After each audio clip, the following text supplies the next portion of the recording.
李公子又来坐牢了，犯了点小事，来这里打几天游戏。少爷您稍等，我们马上准备好。大吉大利，今晚吃鸡。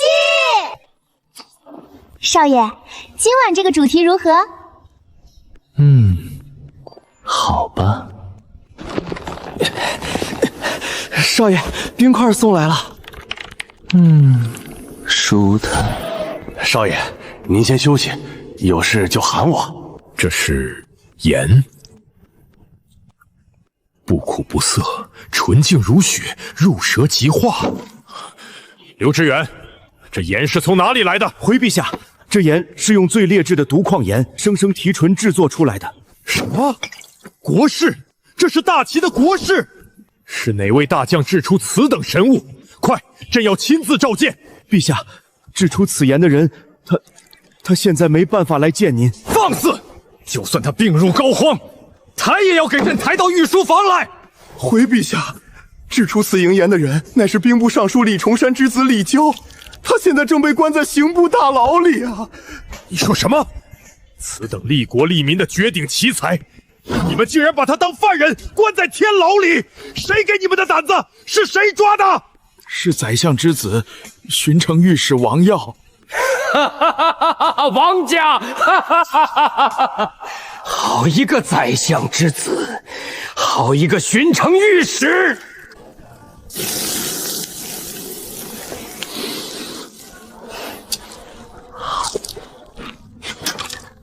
呸呸呸！牛二，你是不是想毒死本少爷？这肉里放了什么玩意儿？又苦又涩，嚼起来里面还有沙子，这能吃吗？少爷冤枉啊！这可是极乐楼最好的大厨烤的，上面撒的是京城最贵的青盐了，1两银子才买1小包呢。这叫最好的青盐。牛二，结账回府。少爷，不吃了。吃个屁！走，跟我去东市。去东市干嘛？去买矿盐。碰不得啊，少爷，这可是毒矿盐，吃了要死人的。你买这玩意儿干嘛呀？你懂个锤子！这些矿盐之所以有毒，是因为里面含有大量的杂质。把那些矿盐给我砸碎，越碎越好。把盐粉倒进去，用木棒不停地搅，一直加盐，直到水底下出现化不开的盐粒为止。少爷，这能行吗？看着像泥汤啊！急什么？把那锅浑水给我舀出来，倒进这漏斗里。这也不行啊，少爷，还是有味儿。去弄点烧透的木炭，碾成粉，再找点细河沙来。这叫活性炭吸附。木炭有极其微小的孔性，能完美吸附水中的色素和异味。少爷，怎么还是苦的呀？舌头都麻了。矿盐发苦是有毒的氯化镁在作祟，物理过滤只能滤掉不溶于水和颜色，这溶于水的苦味得用化学来打败。知道这是什么吗？这是我用草木灰熬出来的白霜，名叫陈碱。草木灰里的碳酸根离子遇到盐水里导致苦涩的钙离子和镁离子，就会发生置换反应，生成不溶于水的碳酸钙和碳酸镁沉淀。听懂了吗？不知道。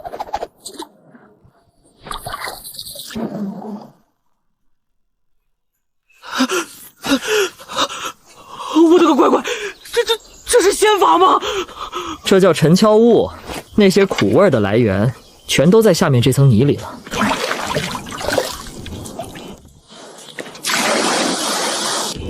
最后一步，用大火熬干它。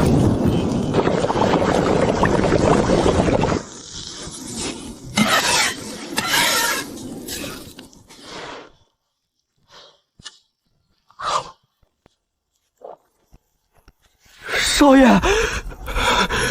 您这简直就是神迹啊！这叫科学。装起来，明天带你去极乐楼吃顿好的。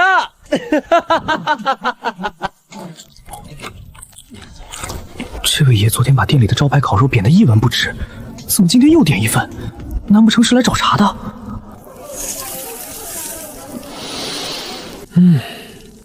这才叫生活。什么东西这么香？哟，这不是李大少爷吗？见到本官还不下跪？滚蛋！别影响老子食欲。放肆！本官乃巡城御史，负责京城治安。你这包里装的是什么东西？白得如此诡异，定是私藏毒药。这是我们少爷自己做的盐。盐？大齐哪有这种盐？这明明就是邪门毒物！来人，将这图谋不轨、贩卖私盐的狂徒拿下！王耀，我家老爷可是兵部尚书，兵部尚书又如何？天子犯法，与庶民同罪，抓起来！等一下，牛二，去把本少爷那些东西收拾收拾。对了，别忘了弄点冰块。少爷，您这是要干嘛？度假呀。对了，抓我去哪儿？大理寺还是天牢？自然是天子1号牢房。进了那里，不死也要8层皮。天牢好啊，天牢妙啊，死到临头还嘴硬，带走。哎呦，那不是李尚书家的公子吗？又要去坐牢了？我看倒像是去牢里当大爷的。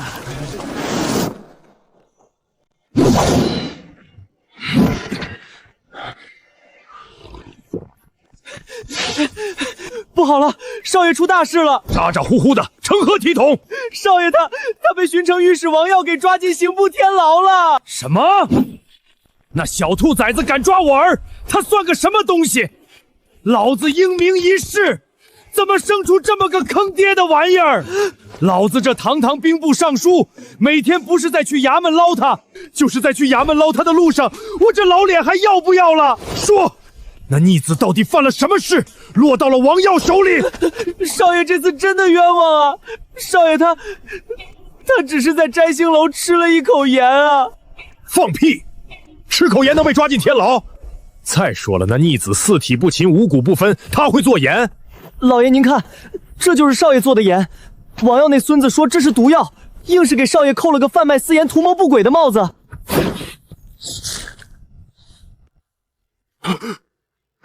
这是盐？回老爷的话，是盐。胡说八道！这世上哪有这么白的盐？你是不是拿珍珠粉来糊弄老子？老爷您尝尝就知道了。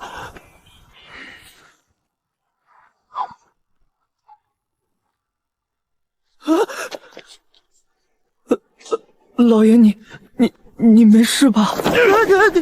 这真的是那个逆子做出来的？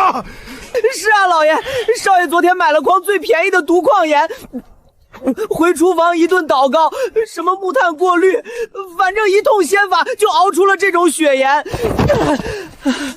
身为兵部尚书，我太清楚这包盐意味着什么了。朝廷为了买盐，每年都要向那些盐商门阀低头。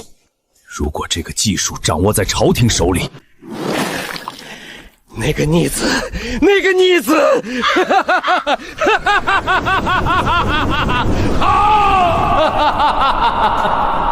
老爷，咱们去把少爷赎回来吧。不能赎。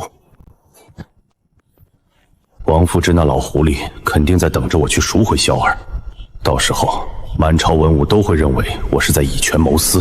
就算我拿出这包盐，王富之也会一口咬定这是毒药。不行，这件事太大，不能由我这个当爹的出面。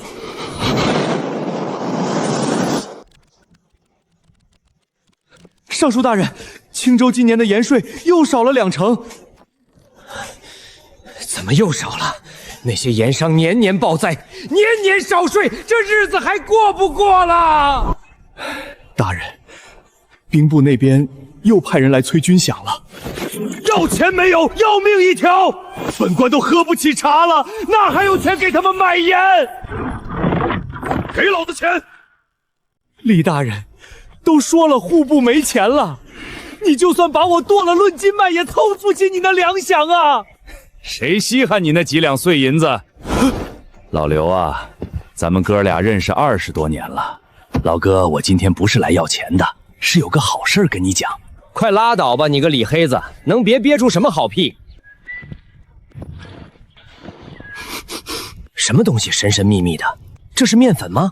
不对，你尝尝。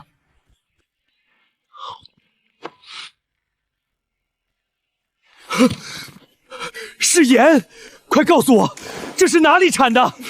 产量多少一斤？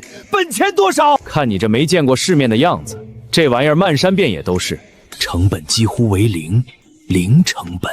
这是大钱的救命仙丹啊！李重山，你快告诉我，发明此等神仙之术的大将在哪儿？唉，这人你请不到。为何？这位大将，就我那不成器的犬子。啥？就是我儿子，他今天在酒楼吃串儿，拿这玩意儿出来调味，结果被巡城御史王耀看见了。王腾他干什么了？王腾说这是毒药，直接以贩卖私盐的死罪把我儿子抓牢里去了。王家他们把持江南私盐的生意，王耀分明是看出了这盐的价值，想要杀人灭口，毁了咱们大钱的国运啊！混账东西，王耀他敢！王府之那老匹夫，生个儿子竟然如此歹毒！还有你为什么不早说？老刘啊，你也知道我这个身份，我要是去皇上面前说这是我儿子发明的，王富之肯定反咬一口，说我伪造证据包庇儿子。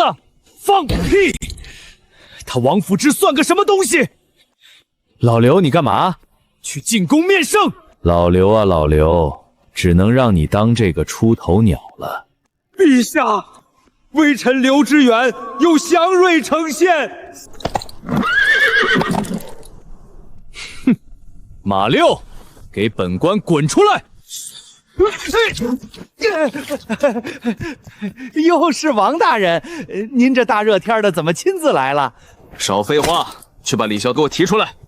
哼，本官要亲自审问他。这王大人恐怕提不出来啊。怎么死在里头了？不是的，李少爷他活得好好的，只是什么？赶快说！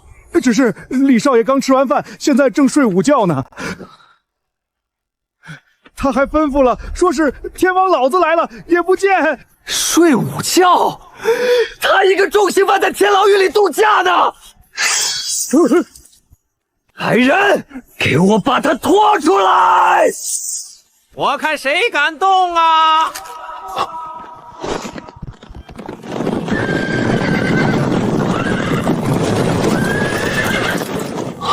这是禁卫军。皇上有旨，传当朝兵部尚书之子李潇即刻进宫，到皇宫见驾，钦此。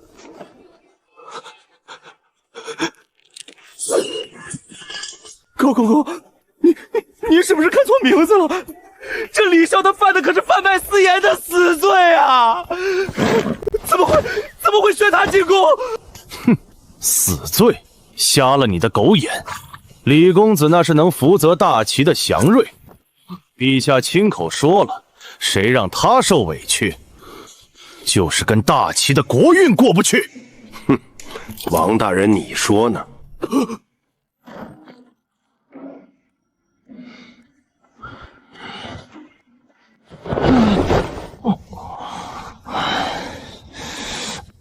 吵死了，还让不让人睡觉了？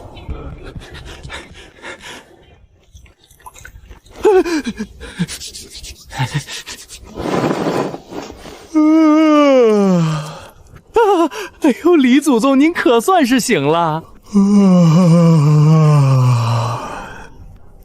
高公公，你跑这地方干嘛？还带这么多人？谁犯事儿了？是陛下，陛下见着了您的神仙血颜，急召您进宫面圣呢。不去，你跟皇上说有事明天再议。您就当可怜可怜奴婢吧。陛下说了，继续天要是见不到您，奴婢这颗脑袋就得半戒啊！御用大轿已经在外面候着了，里面放了4盆冰，绝对凉快。有冰镇绿豆汤吗？有，管够。嘿嘿。行吧，看在绿豆汤的面子上走一趟。王御史，这套房我包了，里面的东西你可别乱动。等我办完事儿，指不定哪天还回来度个假。至于你嘛，地上凉，多趴会儿。起轿进宫。陛下呀！老臣那犬子一心为公，巡视京城治安。昨日查获李潇当众使用不明药粉，极有可能是西域传来的毒药。要儿将他缉拿归案，也是为了京城百姓的安危呀！如今李潇不仅不思悔改，反而用妖言惑众，拿出一包什么血盐来蒙骗陛下。这世上怎可能有毫无苦涩的盐？臣恳请陛下立刻将李潇就地正法，以正朝纲。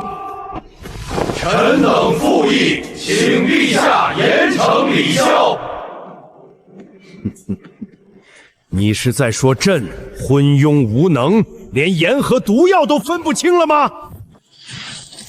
老臣不敢，但李潇向来是不学无术的纨绔，这其中必有猫腻。李潇带到。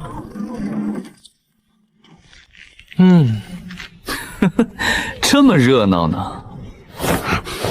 放肆！你这无知纨绔，炼制毒盐，该当何罪？陛下，这老头谁啊？没点素质！不得无礼，这是当朝宰相王辅之。王爱卿说你那血盐是妖术所患，你作何解释？我要是会妖术，第一件事就是把这老头嘴缝上。老头，既然你非要说这是妖术，那本少爷今天就给你上一堂化学课。化学？何谓化学？陛下既然有人不信，不如我当场演示一遍。不过得劳烦陛下准备几样东西。准了，你需要什么？朕立刻让人去办。10斤最劣质的毒矿盐，1口大铁锅，几个木盆，几块粗布，1筐碾碎的木炭，1筐细沙，还有去御膳房要半筐草木灰来。简直是胡闹！这都是些什么污秽之物？用这些东西能制出精盐？若是制不出来，你这就是欺君之罪。要是我制出来了呢？若是你制出来了，老夫当众给你磕头认错。成交。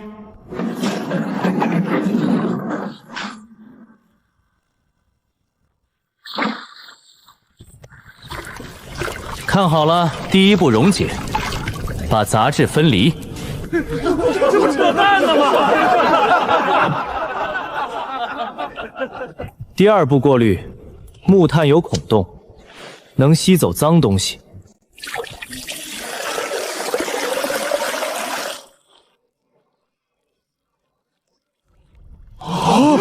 真的变轻了。清澈有何用？毒矿盐里有苦毒，吃了依然会死人。这就到了最关键的第3步。各位，这毒矿盐之所以苦，之所以有毒，是因为里面含有大量的镁和钙，它们就像是复古之菜，溶在水里，过滤不掉。但我手里这包草木灰，里面含有碳酸鸢，只要两者相遇。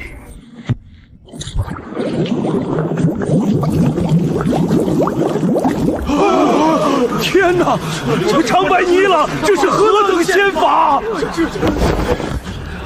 看到没？这些白泥就是苦毒。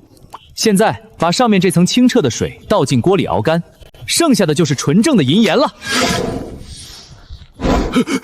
王丞相，尝尝。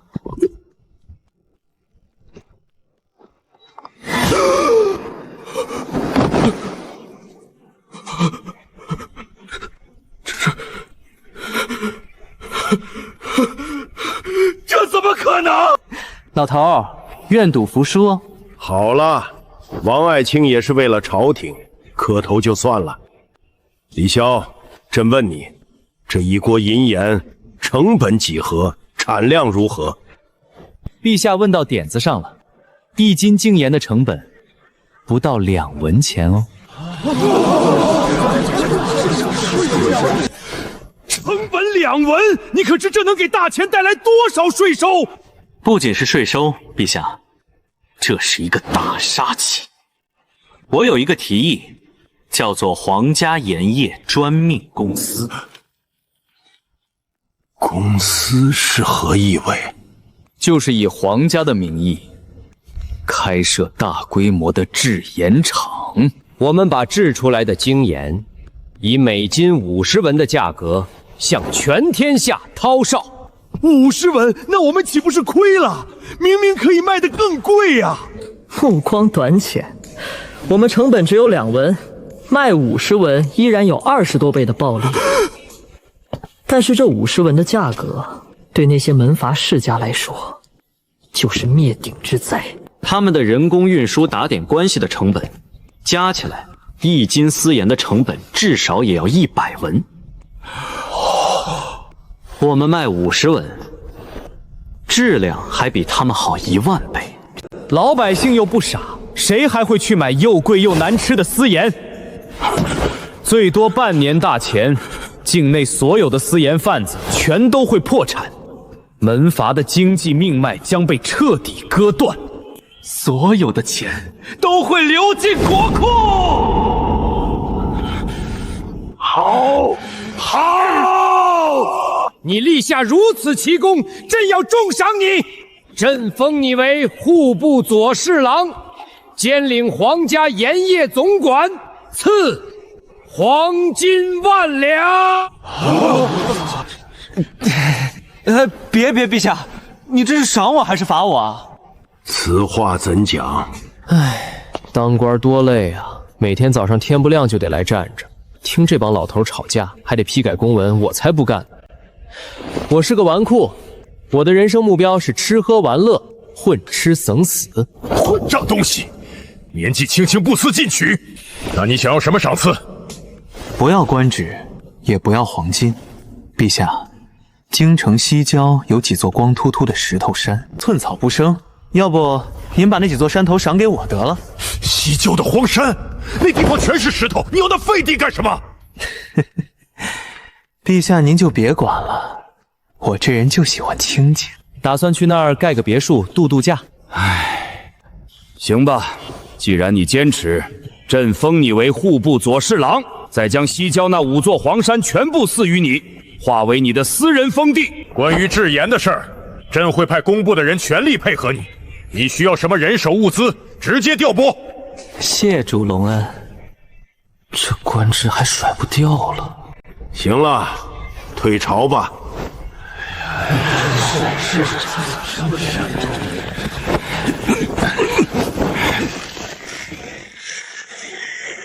明天先去看看煤矿，还得弄点猪油。没香皂洗澡真是要命。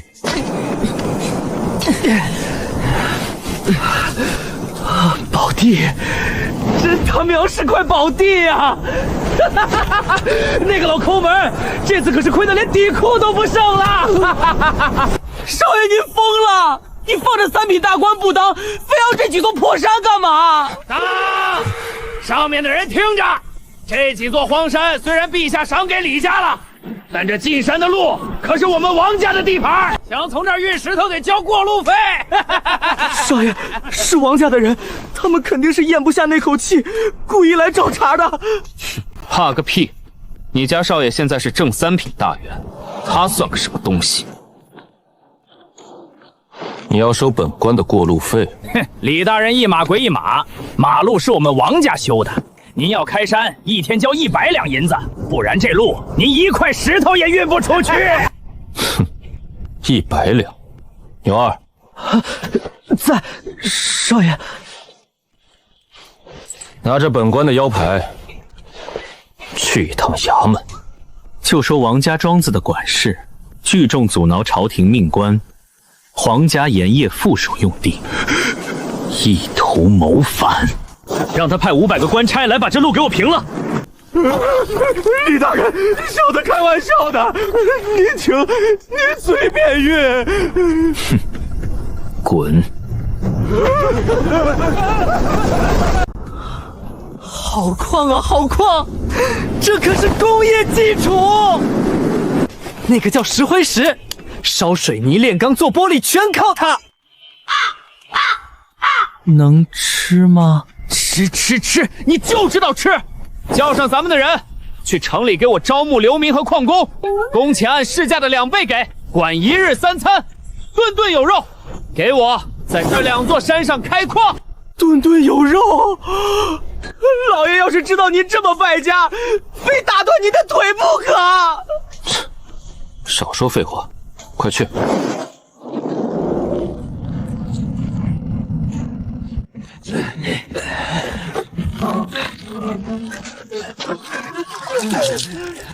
少爷，您杀了我吧！卖几百斤猪柏油到底干嘛呀？古代这洗澡条件简直让人发指，连块香皂都没有，天天用皂角洗，本少爷皮肤都粗了。今天少爷我就给你们变个魔术，猪油变肥皂。少爷，您要是能把这东西变香，我把这铁锅生吃了。这可是你说的，给我看好了。草木灰里面含有碳酸钾，但碱性不够强。我昨天让人把西郊的石灰石放窑里烧了3天3夜，烧成了生石灰，生石灰加水变成熟石灰，然后把熟石灰水倒进草木灰水里，这2样东西混在一起，会发生负分解反应，生成沉淀的碳酸钙和溶解的气氧化气钾。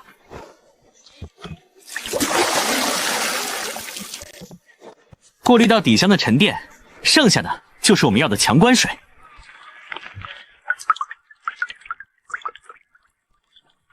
第2步皂化反应，把强键水给我倒进去。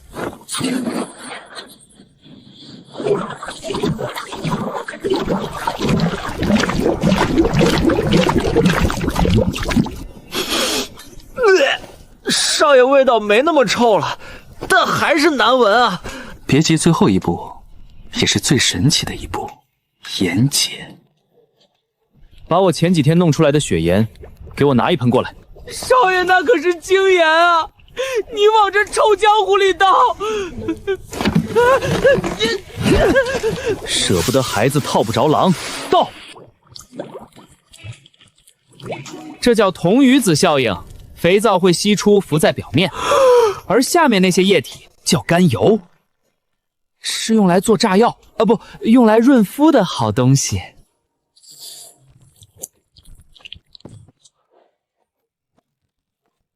去把库房里那些西域进贡的玫瑰花瓣捣碎，挤出汁水，还有那些名贵的香料，全给我掺进去揉匀。去打盆水洗个手试试。我的老天爷，少爷您真把猪油变成仙物了，这洗的也太干净了。废话，这肥皂效果能甩皂角10条街。记住，以后这东西就叫皇家特供至尊香皂。对了，你刚才说要生吃铁锅来着？少爷，这东西成本多少？咱们卖多少钱？成本，1斤猪油几文钱，草木灰和石头不要钱，这加上点玫瑰花枝，1块的成本顶天了也不到10文钱。物以稀为贵，这香皂咱们不单卖，等我的望月阁开业了，这玩意儿就是会员的伴手礼，想单买可以，100两银子1块，拒绝还价。100两，少爷你好黑啊！懂个屁！去把院子收拾了，马上准备下一个项目，炼玻璃。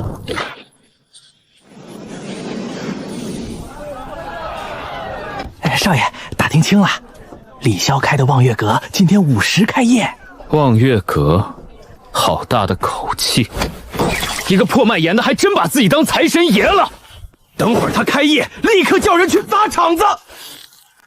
本少爷要让他知道，这京城到底是谁说了算。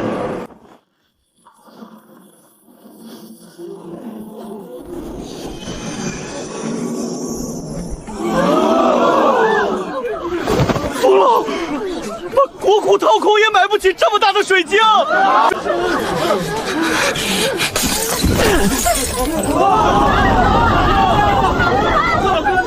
各位京城的父老乡亲们，欢迎来到大前第一家高端会所望月阁。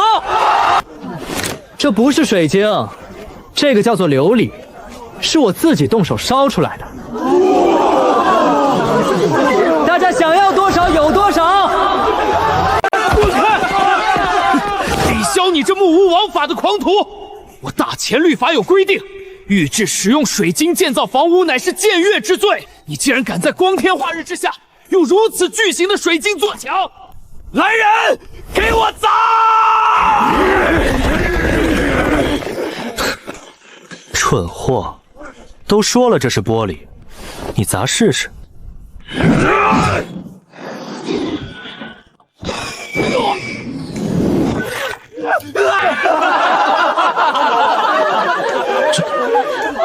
这怎么可能？这可是钢化玻璃，王御史损坏私人财产未遂。不过念在你脑子爆屎的份上，本官今天就不跟你计较。去给我弄清楚这玻璃到底是怎么烧的，不惜一切代价把配方给我透出来。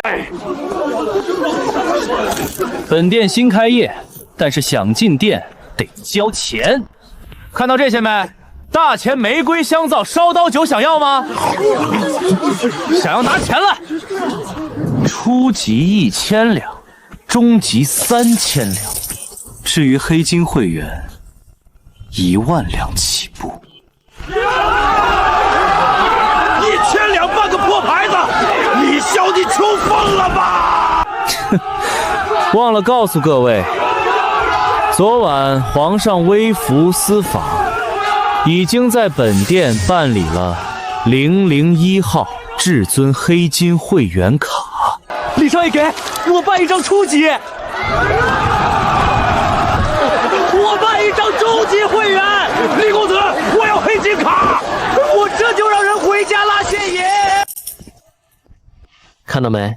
这钱自己送上门。少爷神机妙算。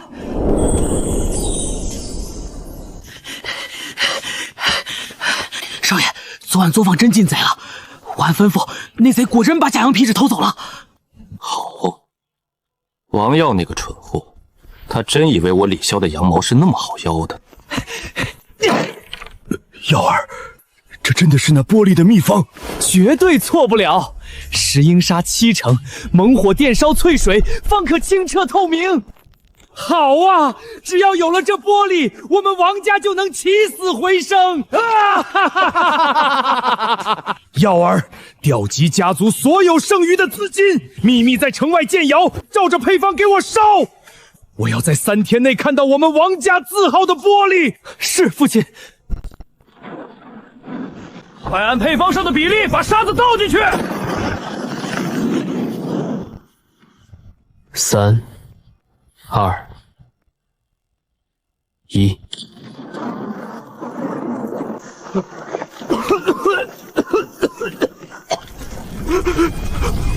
为什么会爆炸？为什么？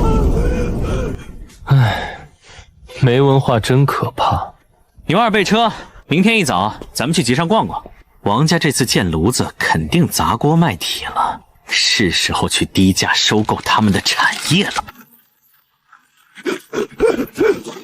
报！天狼10万铁骑兵临雁门关，求援！10万铁骑，兵部是干什么吃的？陛下息怒，敌军皆是骑兵，我军不足追不上啊！不听解释。老臣有一人推荐，定能破天狼10万大军哦。王爱卿，快说！正是户部左侍郎李萧李大人。李大人天纵奇才，能将毒盐化作血盐，能将沙土炼成透明琉璃，此等通天手段，对付区区蛮夷岂不是手到擒来？王老头，你脑子坏了吧？让我去打仗，咋不让厨子去绣花呢？国难当头，难道要看百姓生灵涂炭吗？李萧啊，你手里可有退敌奇物？他还年轻，臣愿领兵御敌。陛下，去前线也不是出游，战争不是儿戏。放心，我自有办法。但我有3个条件。你说，朕什么都答应你。第一，我不要大军，我只带我西郊工坊里的500个家丁。第二，朝廷给我准备300辆空马车，我要运点土特产。第三，等我打赢了回来。王老头，你在京城那几间最豪华的旺铺得无偿转让给我。老夫答应你。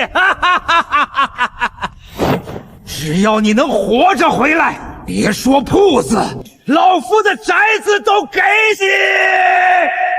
成交，明天一早我出发。少爷，你真疯了！那可是10万蛮子，咱们就500人都不够人家塞牙缝的。塞牙缝，本少爷要崩掉他们满嘴的牙。掀开。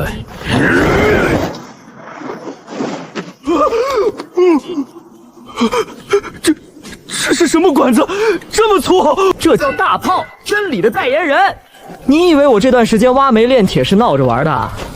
有了耐高温的焦炭，我就能用泥办法铸造出这种无缝的生铁滑膛炮。那管子怎么打人啊？靠这个，这是火药。古人炼丹也弄出过火药，但威力小的像放屁，只能用来做烟花。最关键的是造粒技术。以前的粉末火药，运输过程中重的硫磺沉底，轻的木檀浮上面，成分不均匀，烧起来慢喷喷的。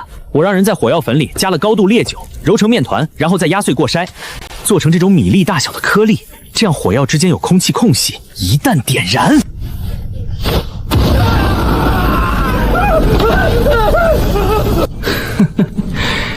看到了吗？这威力！去，让兄弟们把这50门大炮，还有那2万个铁皮螺全部装车。明天，少爷带你们去草原吃正宗的烤全羊。将军，城里的粮草只够2天了。撑住，就算是死，也要钉在城墙上。你是何人？此乃军事重地，怎容闲杂人等游山玩水？奉旨监军户部侍郎李萧。李萧，那个京城第1纨绔，朝廷疯了吗？派你这么个废物来送死！援军呢？就这500个家丁。老赵啊，别激动，小心伤口裂开。打仗不一定非得靠人多，靠的是脑子，是科技。科技是能当饭吃，还是能杀敌啊？弟媳，李萧，你快逃命吧！逃？我跑这么远可不是来锻炼身体的。把烤炉架起来，多放点孜然。护卫队听令，把大炮给我推上来，一字排开。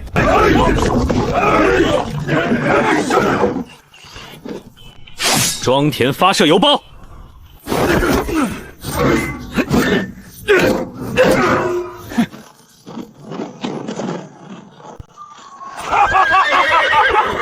大前的人吓傻了，勇士们冲进去！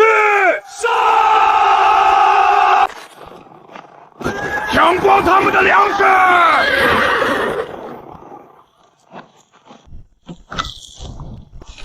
开火！点火！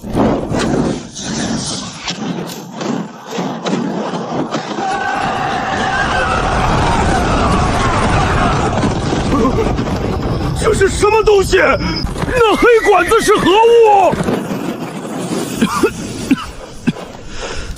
这黑火药的烟就是大，老赵别愣着呀，尝尝我这腰子烤的咋样？不要怕，都是障眼法，冲过去杀光他们！杀！来得好，扔铁皮螺！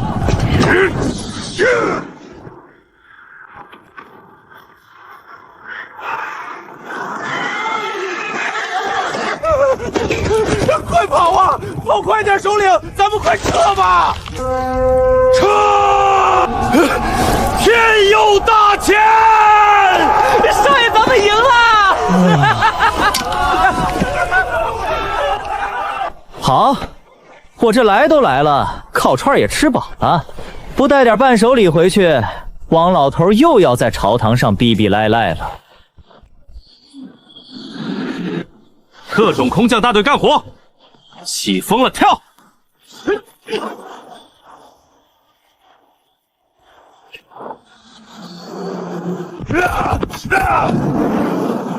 快看，天上有人在飞！看招！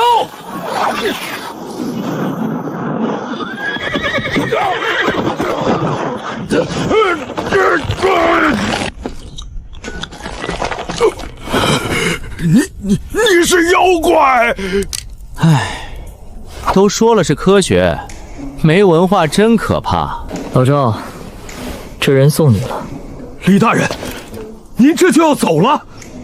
您立下如此奇功，异姓王爷是跑不掉了。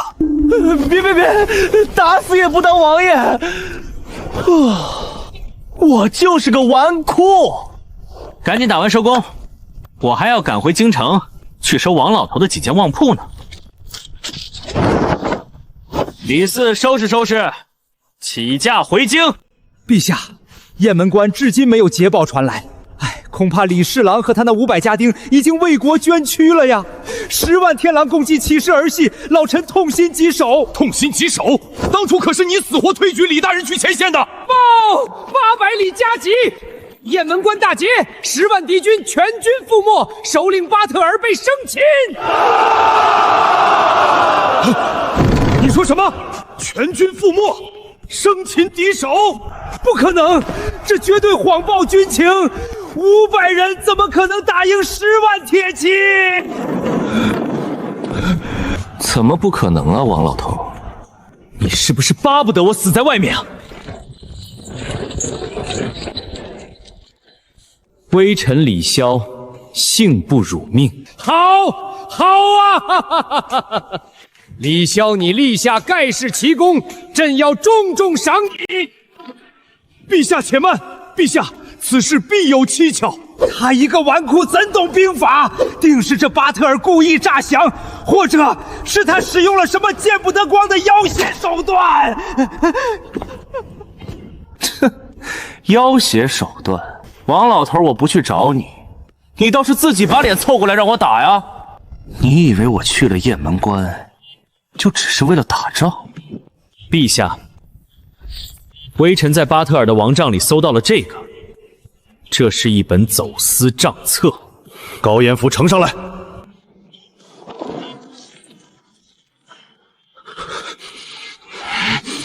王府士，你这狗贼！你竟敢通敌外族！就是这老狐狸收钱承诺策应，全都是骗子！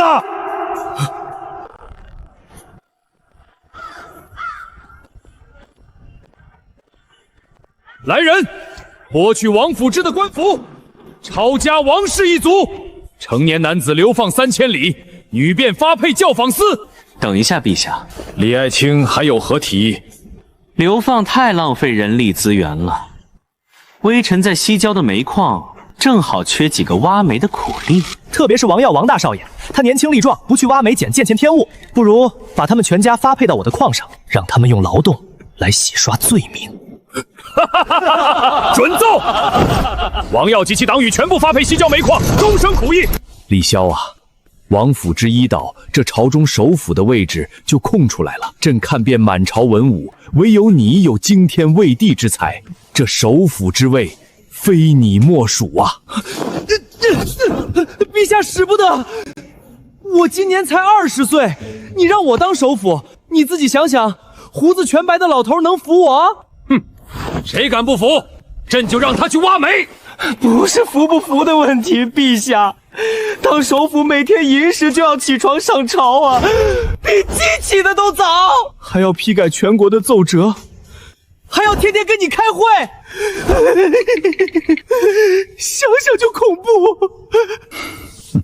好，首辅你嫌累，那驸马呢？朕最宠爱的朝阳公主今年刚满18芳龄，琴棋书画样样精通，美若天仙。朕把她赐婚于你。朝阳公主就是那个上次在御花园里，因为太监弄脏了她的裙子，就把人打个半死的刁蛮公主。陛下，您这是嫁女儿还是派刺客呀？放肆！朕的女儿岂容你如此诋毁？首辅和驸马，你今天必须选一个，不，2个你都要当。圣旨朕已经拟好了，明日早朝就宣读，你就算插上翅膀也飞不出这京城。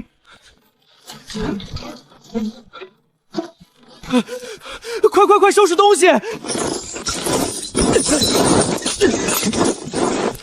金银细软全带上，不方便带的银票贴身藏好。少爷，咱们这是要去哪儿啊？您马上就要当驸马和首辅了，这是光宗耀祖的大喜事儿啊！信你个大头鬼！娶个母老虎回家，每天早上5点起床上班，这叫喜事儿？这叫坐牢！老子花了那么多心思搞发明，是为了赚钱享受的，不是为了给皇上打工的。准备马车，咱们今晚就溜。可是少爷，等天黑城门早就关了，而且禁卫军肯定盯着咱们呢，跑不掉的。谁说我要走旱路了？去码头！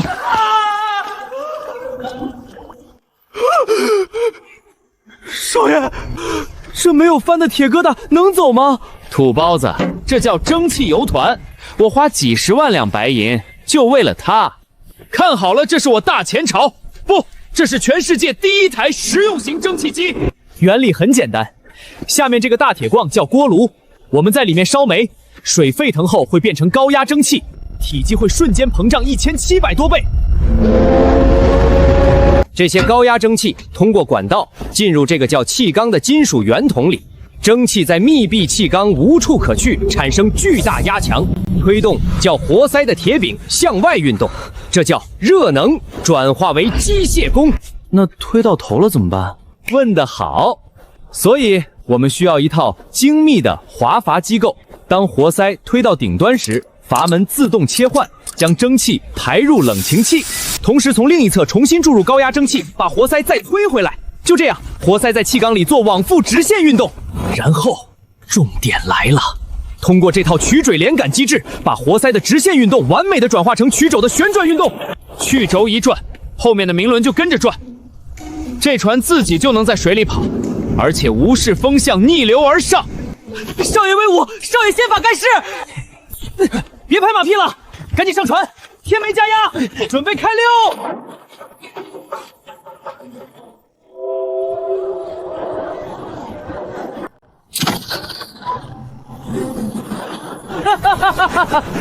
皇帝老儿，你想抓我当苦力？下辈子吧！广阔天地，大有作为。江南的美女们，本少爷来了！少爷，咱们庆祝一下吧。好，开香槟。少爷，这也是您发明的酒吗？怎么还有气？这叫香槟，酿造原理也很简单，舒服，有钱有闲有科技，这才是纨绔该有的生活。牛儿，去看看是不是老鼠。怎么了？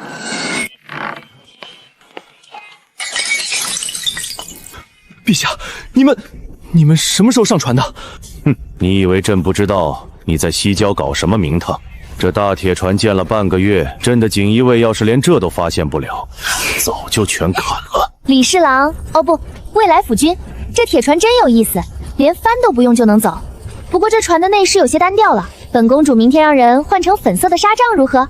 逃跑计划彻底失败，竟然被直接堵在了船上。陛下，我错了，你就放我走吧，我把这蒸汽机技术全捐给朝廷还不行吗？晚了，你的才华是上天赐予大齐的，从今天起，你就是大前的首辅兼当朝驸马。这船就当是你送给朝阳公主的聘礼了。夫君，咱们去江南度蜜月吧，这船跑得可真稳。老爹啊！